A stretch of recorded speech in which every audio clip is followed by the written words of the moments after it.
I launched my season 1 in October, and there are 10,000 plus downloads of my podcast, Eat Smart with Avanti. This is overwhelming. Thank you all for such great love and appreciation. I'm truly humbled. So as I was studying the analytics for the podcast performance to decide the content for this season, one thing which was striking is that 62% are male listeners. Wow! A big thank you to all the listeners. We are in the month of March, and as we celebrate Women's Day on the 8th of March, or can I say as we cherish womanhood the entire month, I would like to be the voice of all the women listeners. As I share some secrets with my male listeners as to what the women in your life really want. Hope towards the end of the episode, you will master all the skills, or at least try to master 1 or 2 skills and manage to make a special impression to the woman in your life and sweep her off the feet once again. और एक बात, ये जो special impression वाली बात है ना, ये सिर्फ bachelors के लिए नहीं, but it also benefits married men to add that special spark in the relationship. So are you ready? Get set, go! Hi, this is Avantii Deshpaande, clinical nutritionist, author, speaker, entrepreneur, and a fit mom. Welcome to my podcast, Eat Smart with Avanti, reconnecting you back to the Indian roots. So what do women really want? I think the first most important thing is feeling loved. I'm going to share a story from a book I read recently, The Compound Effect by Darren Hardy. In one of the chapters, the author narrates his own story. After a relationship has seasoned and the partners start taking each other for granted, the author started feeling that every unhappy feeling that he had was connected to his wife. So one Thanksgiving, he decided to change this completely. For the next 1 year, he decided to himself that he will maintain a journal and pen down one good thing that he appreciates about his wife every day. The way she interacted with her friends, how she cared for her dogs, the fresh bread that she prepared, the succulent meal that she whipped up, etc., etc. He started looking at all the small things that the wife did that made him happy, wrote it down, and secretly handed over the journal to his wife for the next Thanksgiving.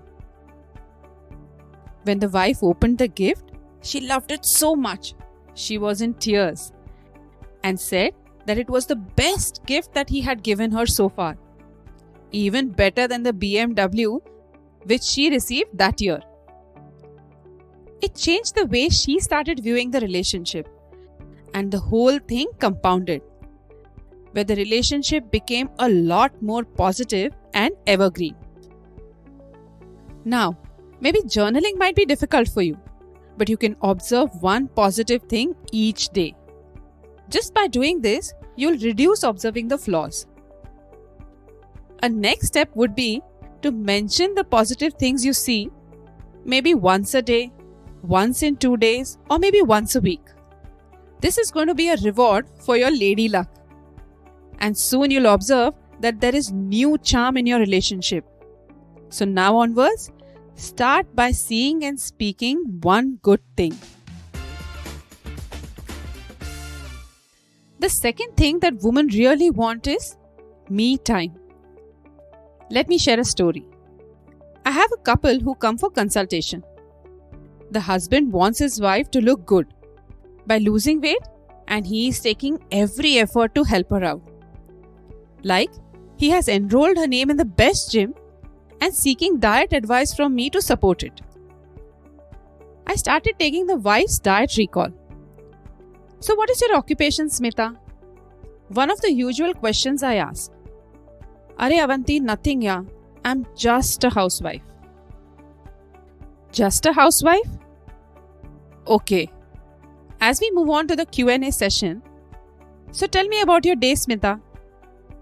Smita says, I wake up at 5 a.m., prepare my kids' tiffin, get them ready and send them to school. Then I will hurry and go to the gym and come back and prepare breakfast for the family. As we are only 4 people in the house, I don't have a maid to sweep and swap. And usually I will do the same. And then of course wash the utensils and then go ahead to prepare the lunch. And so on and so forth. So even if the husband is kind enough to enroll her in the gym, how does she find the energy to work out when she is stressed all the time? The whole day, Smita just does not get time for herself at all. And believe me, this is true with a lot of married women I meet during consultation. Not just that they believe that it's their duty to think about everyone else first in the family, but also feel guilty if they think about themselves first. Many housewives think that they're just a homemaker. No, it's just the opposite. There is a lot more expected out of women when she is at home, as she seems to have a lot of free time on hand, but that is not the case. Remember all the work Smita has to do? It's very important the women of the house learn to be financially independent. Not because it's going to add to some cash flow, which of course it does, but it gives us so much independence of thoughts, have her own decision-making capabilities, have her own social circle, and more importantly, she gets her me time. A working woman or a homemaker, simply taking walks for about 20 to 30 minutes will also ensure that there is enough me time so that you can relax, take your mind off the routine, and also energize better. The best of ideas usually strike when you're taking these walks. I wish all women listening to this realize the value of me time, and all the men will see to it that they ensure to give the woman around you some me time. That is what women really want. The third thing that women really want is focusing on the right nutrition. Rita came to my clinic for losing weight and getting fit. She was in her mid-30s and finding it very difficult to lose weight. Okay, Rita, I said, tell me about your food routine and what you have first thing in the morning after you wake up, and then for breakfast, and then for lunch and for your dinner. Oh, okay, she replied. I get up at 5 a.m. and immediately start preparing tiffins for my kid and pack lunch for my husband. My first meal is at 10 a.m. and most of the times it's the same thing that I give my kids in the tiffin. Usually something snacky, or then if I don't get time at all, I will just have chai and biscuits or then one chapati with chai. I'm busy running around till about 2 p.m. and then I'll have my lunch, which is roti and sabzi. Evening is chai and biscuits, and dinners is usually one dish meal like idli with sambar or then khichdi kadhi, etc. How about your workouts, Rita? Oh, I'm so exhausted that I don't get time to do these extra workouts. Now, if I have to calculate the nutrition for the day for Rita, she must not be consuming more than 1200 to 1300 kilocalorie and merely 30 to 35 grams of protein. For an adult woman, the protein requirement is almost double, that is 60 grams.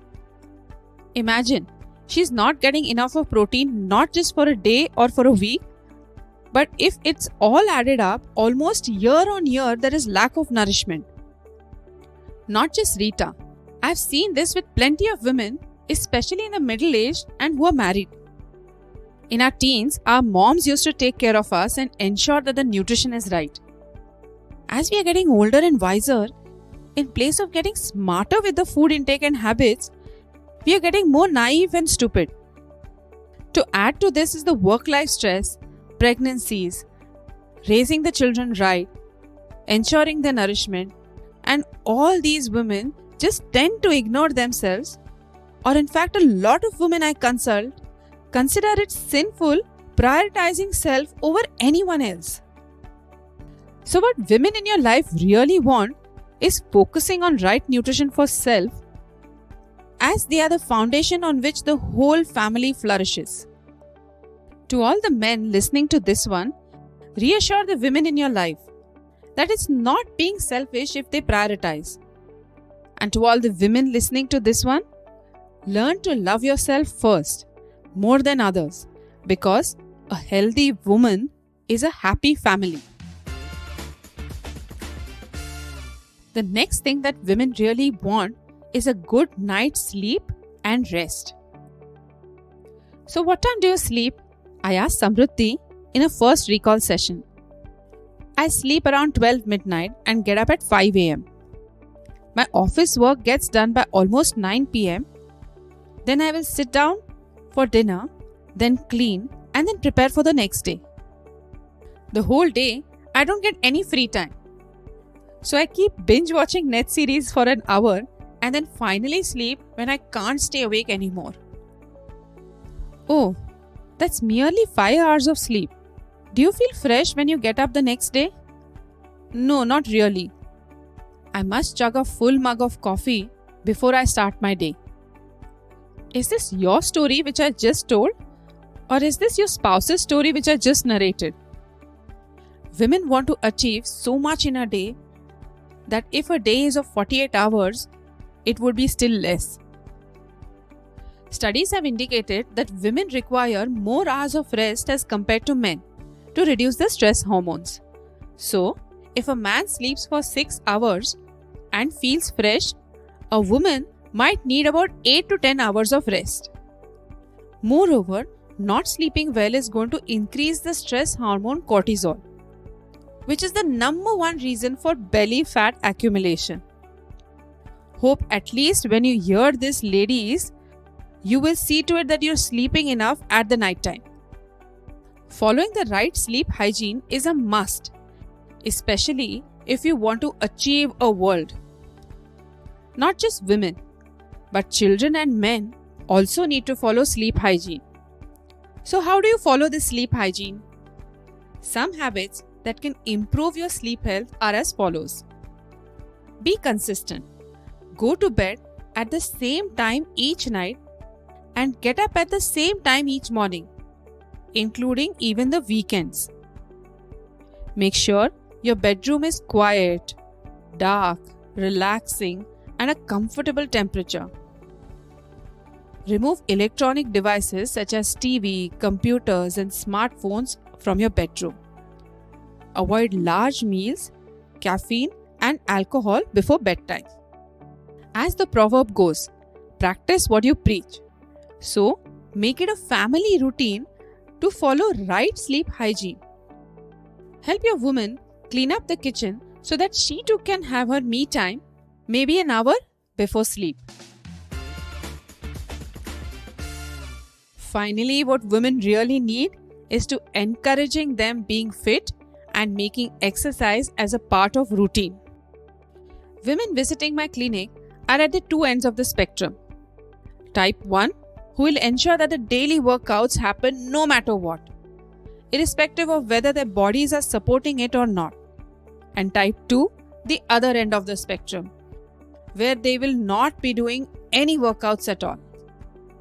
Extreme workouts are equally bad as no workouts at all. If the workouts cause stress, then it will stimulate cortisol production, increase inflammation, reduce fat reduction, and more importantly, accumulate belly fat. And of course, it's needless to mention the ill effects if you're being a couch potato or being sedentary. It's best to make workouts a routine in your lifestyle, like doing about 20 to 30 minutes of workouts absolutely of your choice. It could be walking, running, step climbing, swimming to HIIT or even weight training. If you don't find time, you can do Surya Namaskars about 12 to 36 and that's also a fantastic choice. Partner workouts too are very good. So if your partner is really looking for an encouragement to start being active, make workouts a fun activity where you will get time to spend with one another. So, making small changes is the way you are going to make the woman in your life feel very special. It could be a girlfriend, your wife, your mother, or even your daughter. Hope you liked today's episode. Do subscribe to our podcast and keep listening to the new ones coming up every Monday. And don't forget to share it to the people around you. You can spread the joy. Until the next episode, stay safe, stay healthy.